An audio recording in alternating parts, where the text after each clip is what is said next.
Assalamualaikum warahmatullahi wabarakatuh.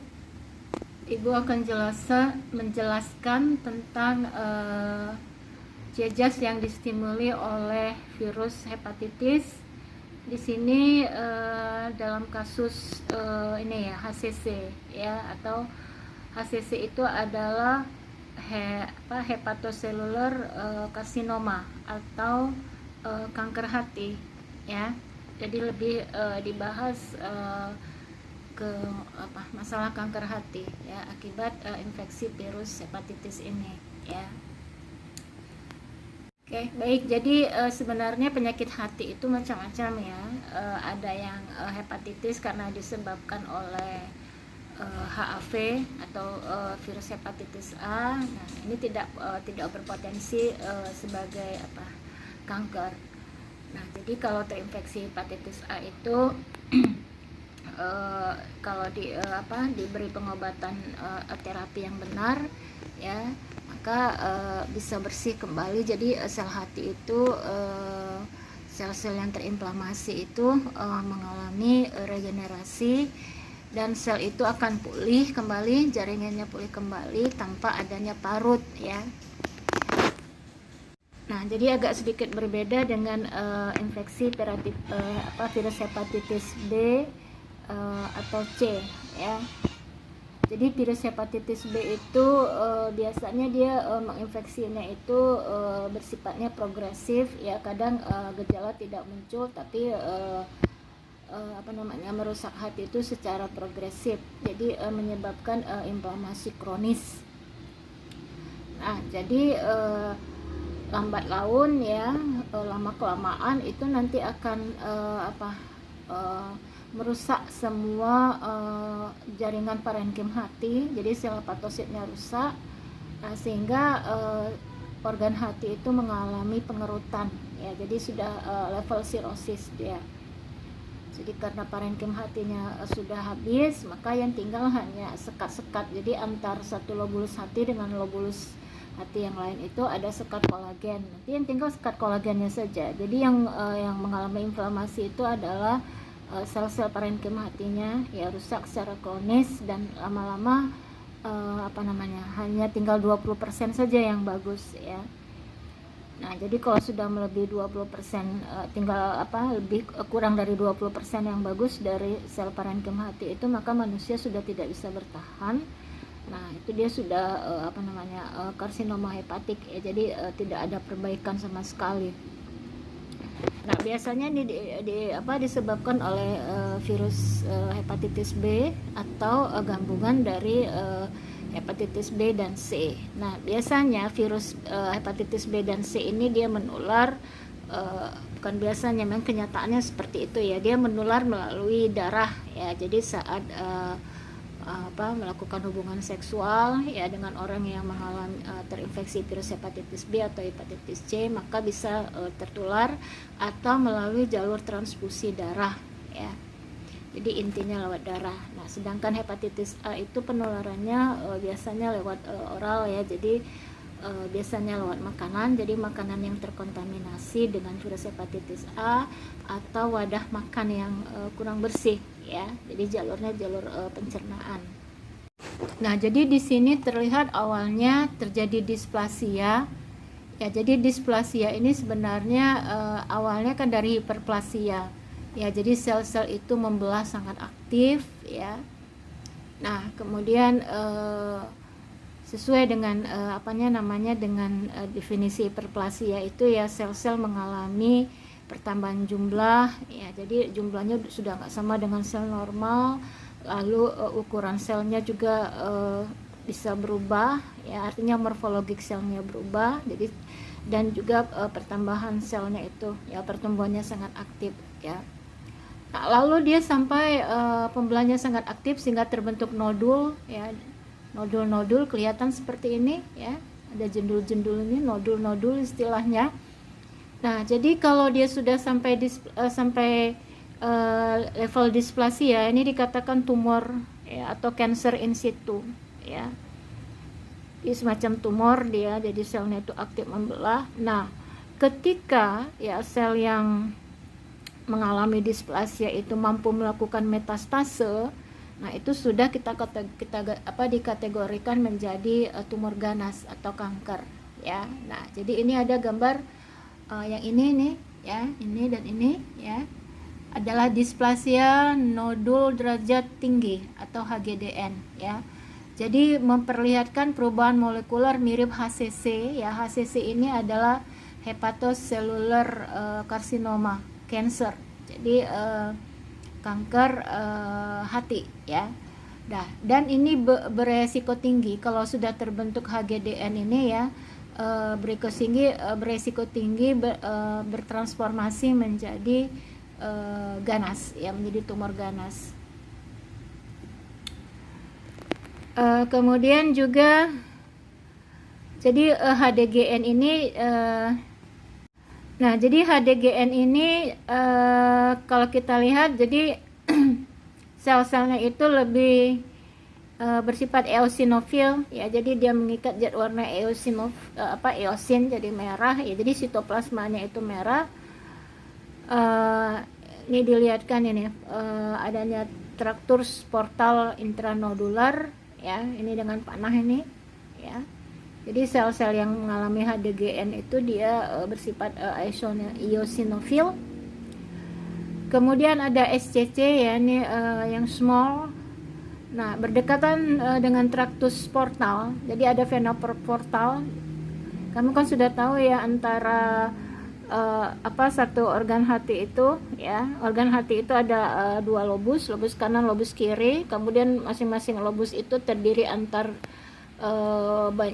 terdiri atas banyak lobulus ya. Antar satu lobulus dengan lobulus itu ada bungkusnya ya, ada jaringan ikat di sana, jaringan ikat kolagen namanya. Nah, antar lobulus itu ada vena portal atau dan vena interlobularis. Nah, jadi di sini dilihat pada tractus portalnya, dan di sini ada peningkatan densitas sel ya. Jadi artinya terbentuk HDGN itu, nodularnya itu di ini ya, di dekat tractus portalnya ini ya, kelihatan nih ya. Jadi kalau sel yang aktif membelah itu ukurannya kecil-kecil kan. Nah, kalau yang ini nih sel hepatosit ini ya, ini masih normal ya. Nah, jadi yang tidak normal tuh di sini tuh, kelihatan kan selnya jadi kecil-kecil. Nah, ini aktif membelah dia. Jadi semakin aktif membelah tuh semakin kecil, tapi udah mulai nggak teratur untuk selnya. Kalau yang normal itu kan seperti ini ya. Nih, yang seperti ini yang normal nih ya, kelihatan kan. Nah, sitoplasmanya warnanya lebih muda atau terang ya. Nah, intinya warnanya ungu ya, ya, lebih gelap. Nah, kalau di sini kan tidak ya. Jadi kalau yang sel-sel HDGN itu dia bersifat eosinofilik, jadi mengikat warna warna eosin ya. Jadi warnanya jadi ungu ya, ungu dia. Sebenarnya kan sel-sel hepatosit itu kan ada terang-terangnya seperti ini ya, sitoplasmanya nggak ungu ya. Oke.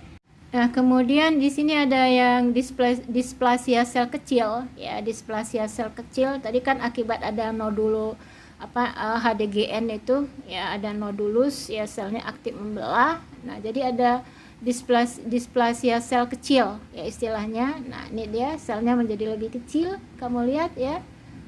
Nah, ada inti selnya dan dia lebih bersifat eosinofil sitoplasmanya. Nah, ini yang disebut dengan SCC ya. Kemudian ada lagi LCC yang ini ya. Nah, LCC ini selnya udah lebih besar, dia large ya. Jadi large dia nih, ditunjukkan dengan tanda panah nih, ada yang besar. Nah, ini ada yang SCC yang kecil-kecil, kemudian juga ada yang large ya. Nah, jadi di sini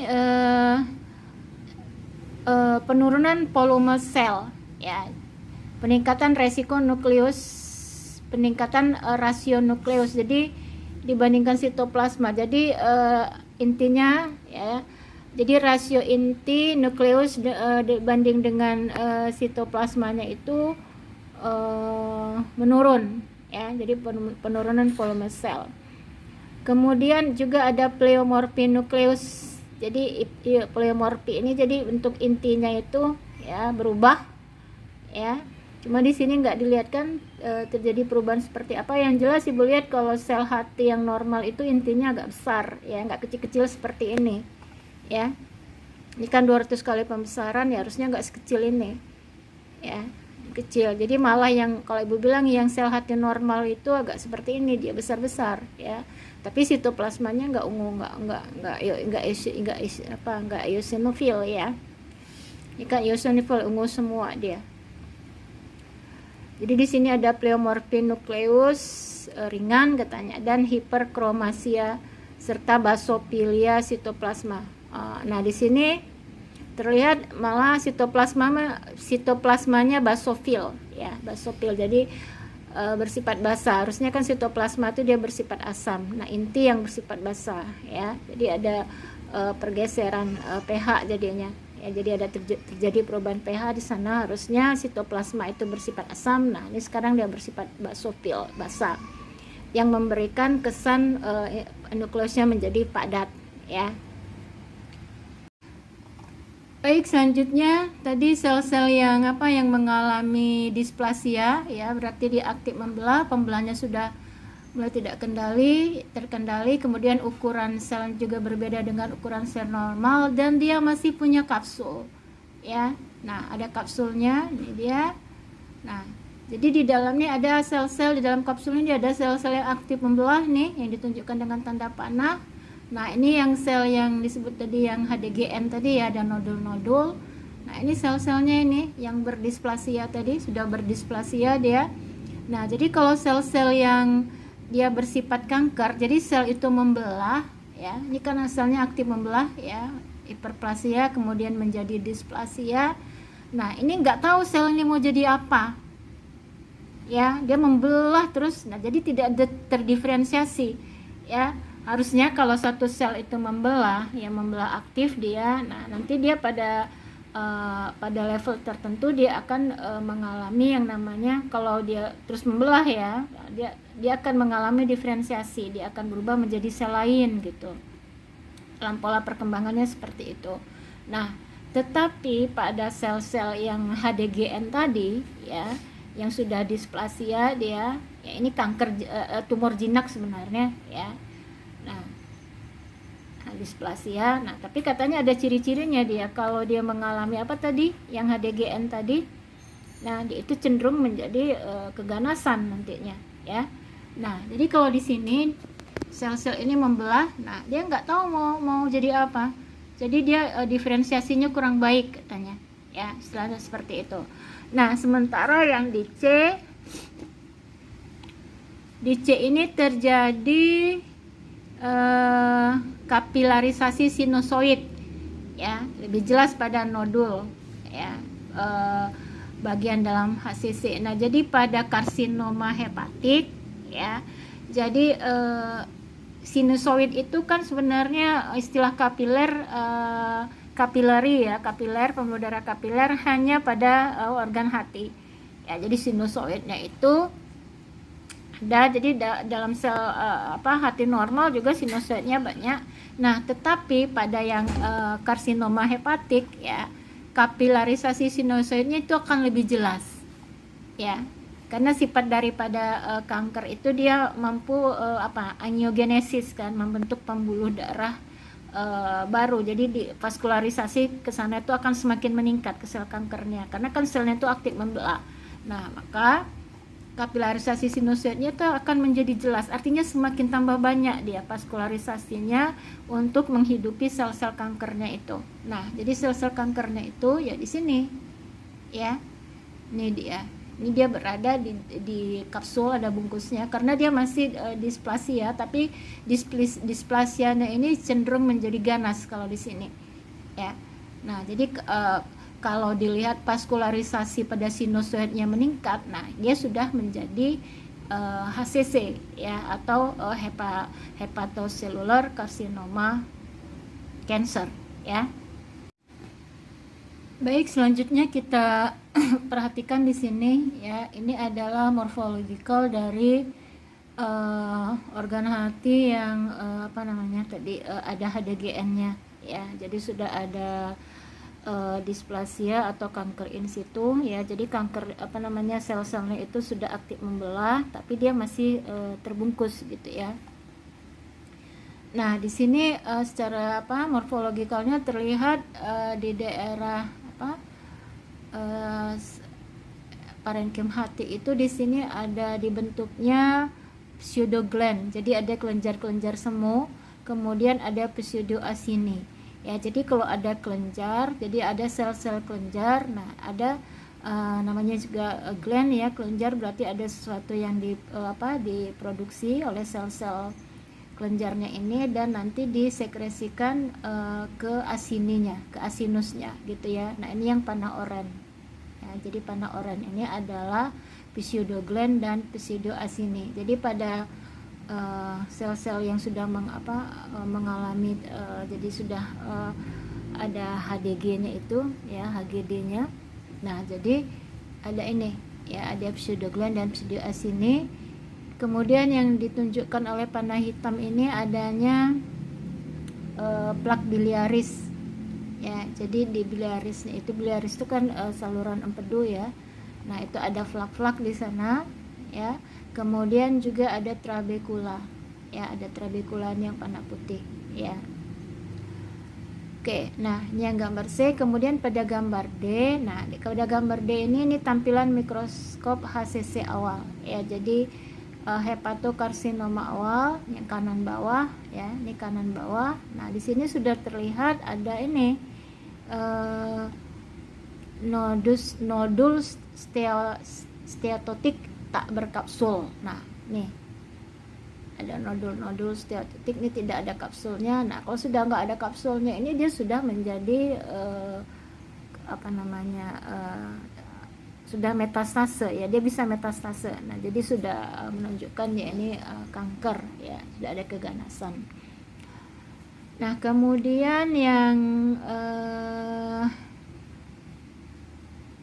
oke ya, nah itu ya, dan nodul yang tidak ini ya. Oke, nah ini adalah gambaran morfologi dari HCC ya. Ini HCC ini adalah hepatocellular karsinoma atau kanker hati yang disebabkan oleh infeksi virus hepatitis B dan hepatitis C.